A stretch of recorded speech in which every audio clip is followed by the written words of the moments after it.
আলহামদুলিল্লাহ, আল্লাহ তাআলার দরবারে অসংখ্য শুকর ও সুজদ যে মহান রব্বুল আলামিন আপনাকে আমাকে জুমার দিনে জুমার আজান হওয়ার সাথে সাথেই আল্লাহ তাআলার প্রিয় ঘর মসজিদে এসে বসে আল্লাহ তাআলাকে কিছুক্ষণ ডাকার তৌফিক দান করেছেন।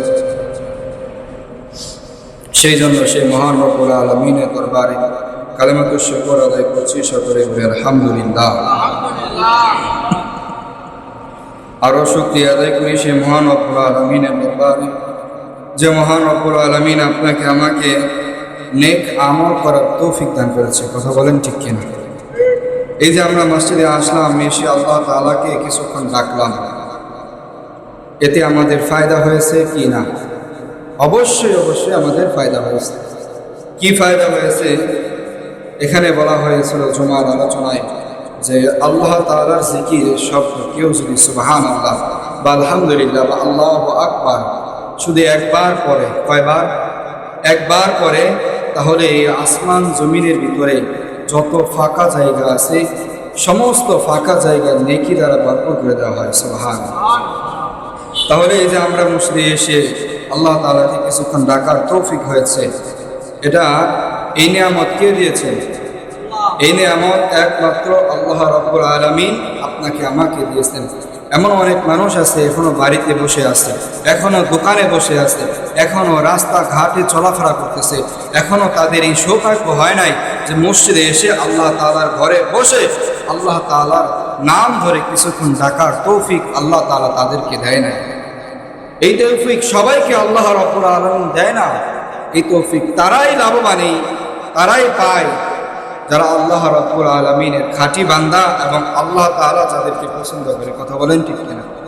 আল্লাহ রাব্বুল আলামিন আপনাকে আমাকে যদি পছন্দই না করতো, তাহলে এই যে জুমার দিনে যে ফজিলতপূর্ণ দিন, এই দিনে সবার আগে মসজিদে আসার তৌফিক আপনাকে আমার আল্লাহ রাব্বুল আলামিন দিতেন না। কথা বলেন ঠিক কিনা? যাই হোক, আলহামদুলিল্লাহ।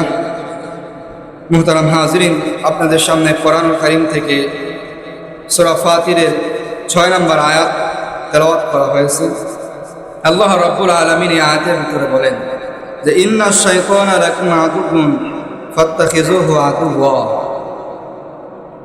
এখানে আমরা প্রথমে শাব্দিক তরজমা, আয়াতের যে শাব্দিক তরজমা আছে, আমরা এই শাব্দিক তরজমাটা জানব যে আল্লাহ রাব্বুল আলামিন এই শাব্দিক তরজমার ভিতরে কি বলছেন। আল্লাহ রাব্বুল আলামিন বলেন ইন্নাশ শাইতানা লাকুম আদুউন ফাত্তাখিযুহু আদুওয়া। আল্লাহ রাব্বুল আলামিন মুহতারাম হাজিরিন আয়াতের ভিতরে বলেন ইন্নাশ শাইতানা লাকুম আদুউন, নিশ্চয় ইন্নাশ শাইতানা, নিশ্চয় শয়তান। ইন্না তখনই ব্যবহার হয় নিশ্চয়ের ক্ষেত্রে। আল্লাহ রাব্বুল আলামিন বলেন ইন্নাশ শাইতানা, নিশ্চয় শয়তান, লাকুম আদুউন, তোমাদের প্রকাশ্য শত্রু। আল্লাহ রাব্বুল আলামিন ঘোষণা দিলেন নিশ্চয় শয়তান তোমাদের প্রকাশ্য শত্রু। ফাত্তাখিযুহু আদুওয়া, তোমরাও শয়তানের প্রকাশ্য শত্রু হয়ে যাও। তাহলে আয়াতের ভিতরে কি বললেন আল্লাহ রাব্বুল আলামিন? আল্লাহ রাব্বুল আলামিন বললেন যে শয়তান তোমাদের প্রকাশ্য শত্রু, শয়তান তোমাদের শত্রু। পরের আয়াতে আল্লাহ রাব্বুল আলামিন পরের অংশে বলেন ফাত্তাখিযুহু আদুওয়া, তোমরাও শয়তানের শত্রু হয়ে যাও, তোমরাও শয়তানের শত্রু হয়ে যাও। ইন্নামা ইয়াদউ হিজবুহু লিয়াকুনু মিন আসহাবিস সাঈদ। এই শয়তানের কাজ হলো তার দলবল সহ সকলকে জাহান্নামমুখী করার, সকলকেই জাহান্নামমুখী করবে এই শয়তান। আল্লাহ রাব্বুল আলামিনের কাছ থেকে ওয়াদা করে আসছেন যে আর রাব্বুল আলামিন আজকে তো আমাকে এইখান থেকে বের করে দিতেছেন, কিয়ামত পর্যন্ত আমার উপরে লানত বর্ষণ করলেন, কিন্তু কিয়ামত পর্যন্ত আমি চেষ্টা করব, আমি আমার সাধ্য অনুযায়ী চেষ্টা করব। আপনি আপনার কোনো বান্দার প্রতি স্বয়ং সম্পূর্ণ কোনো সময় আপনি সন্তুষ্ট থাকতে পারবেন না। কেন সন্তুষ্ট থাকতে পারবেন না? আল্লাহ রাব্বুল আলামিনকে তখন শয়তান বলেছিলেন যে আমি রব্বুল আলামিন আমাকে এই পরামর্শ দিন, আমাকে এই শক্তি দান করেন যে আমি যেন মানুষের রগে রগে চলতে পারি, কিয়ামত পর্যন্ত আমি মানুষকে জাহান্নামমুখী করে ছাড়ব। এই শয়তানের টার্গেট হলো, যখন মুআল্লিমুল মালাইকা থেকে বিদায় হয়ে গেলেন, শয়তান তখনই ওয়াদা করে আসছিলেন যে এই উম্মত যারা আসবে, দুনিয়াতে যত মানুষ আসবে, সকলকে এই শয়তান জাহান্নামমুখী করবে। তাহলে শয়তান আমাদের কোনমুখী করবে? জাহান্নামমুখী করবে। কারণ আল্লাহ রাব্বুল আলামিন আয়াতের ভিতরে বলে দিয়েছেন, ইন্নাশ শাইতানা লাকুম আদুউন, নিশ্চয়ই শয়তান তোমাদের প্রকাশ্য শত্রু। পরের অংশের ভিতরে আল্লাহ রাব্বুল আলামিন বলেন, ফাত্তাখিযুহু আদুওয়া, তোমরাও শয়তানের প্রকাশ্য শত্রু হয়ে যাও। এখন আমরা কিভাবে শয়তানের শত্রু হব? এমন কাজ থেকে আমাদেরকে বিরত থাকতে হবে যে কাজের দ্বারা শয়তান নারাজ হয়। যেমন আজান হয়েছে, নামাজে আসেন, শয়তান নারাজ। যেমন আপনি রোজা রাখেন, শয়তান নারাজ। নেক আমল করেন, শয়তান নারাজ। এর থেকে বলা হয়েছে যে শয়তান যেরকম তোমার প্রকাশ্য শত্রু, তুমিও শয়তানের প্রকাশ্য শত্রু হয়ে যাও। এইভাবে আল্লাহ রাব্বুল আলামিন বলেন যে ইন্নামা ইয়াদউ হিজবুহু লিয়াকুনা মিন আসহাবিস সাঈদ, শয়তানের কাজ হলো সকল মানুষকে দলবদ্ধ করে জাহান্নামমুখী করা। তার একটাই টার্গেট যে জাহান্নামমুখী করা আমাদেরকে। এই শয়তান মানুষকে ছয় কৌশলে মানুষকে ধোঁকা দেয়। মানুষকে শয়তান 6টা কৌশলে মানুষকে ধোঁকা দেয়।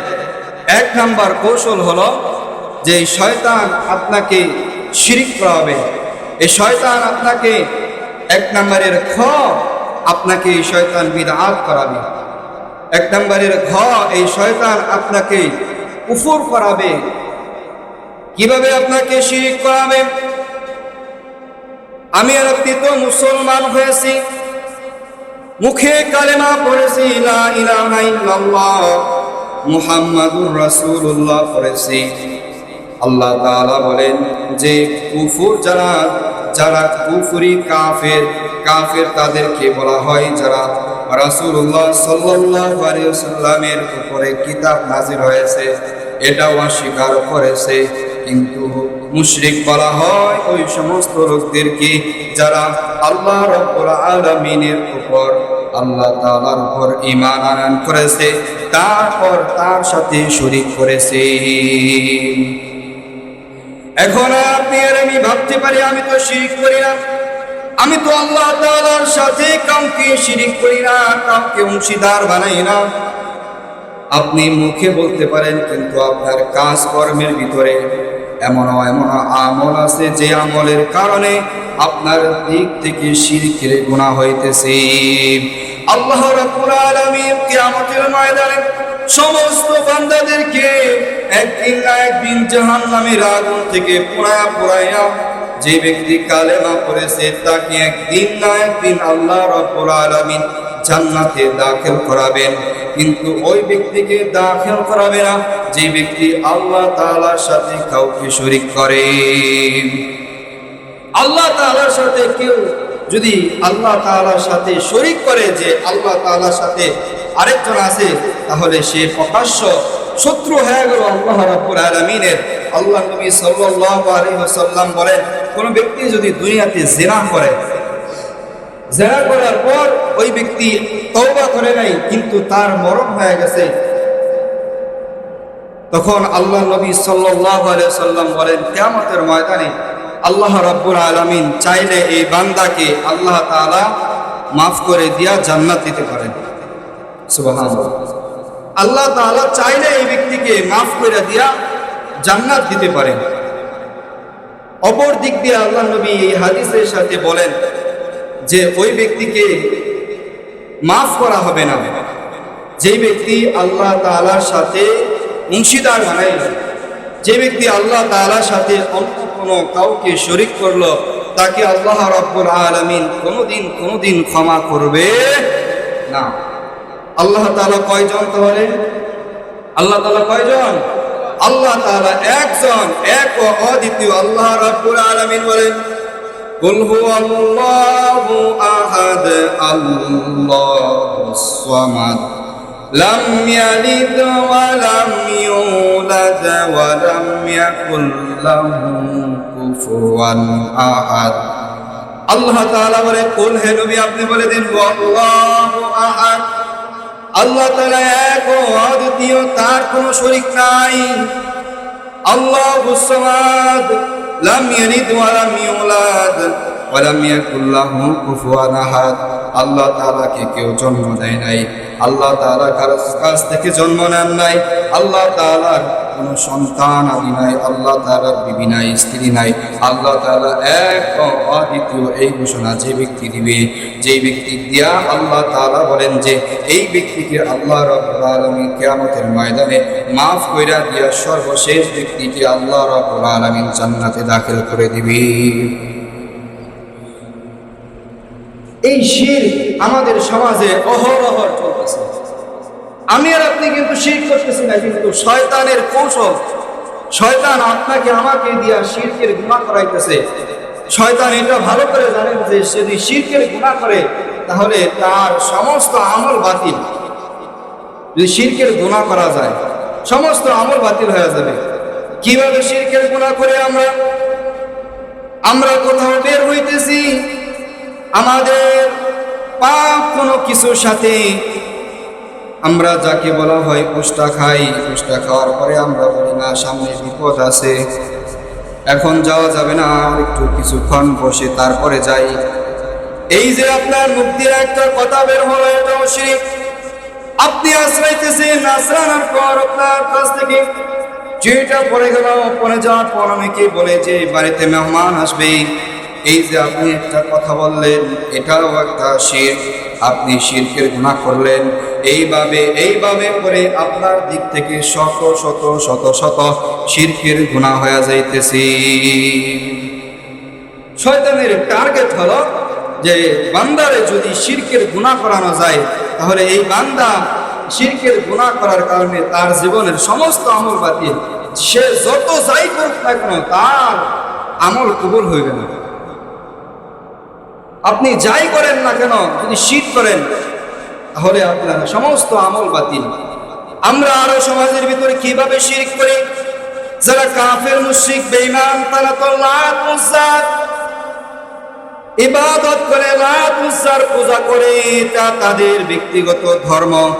কিন্তু আমি আর আপনি মুসলমান হয়ে আমার আপনার সন্তান হইতেছে না, অমুক বাবার দরবারে গিয়া গরু জবাই করে দিয়া ঈশা মান্নত করি। কথা বলেন ঠিক কিনা? এই যে আপনি অমুক বাবার দরবারে গেলেন, গরু জবাই করলেন, এটা কি শিরক? এইভাবে করে আপনার দিক থেকে শত শত শিরক হয়ে যাইতেছে। শয়তানের ধোঁকায় পড়ে আপনি শিরকের গুনাহ করে ফেলতেছেন। এই জন্য প্রথম যে শয়তানের 6টা কৌশলে আপনাকে আমাকে ধোঁকা দেয়, 1 নম্বর কৌশল হলো আপনাকে আমাকে দ্বারা শয়তান শিরকের গুনাহ করায়।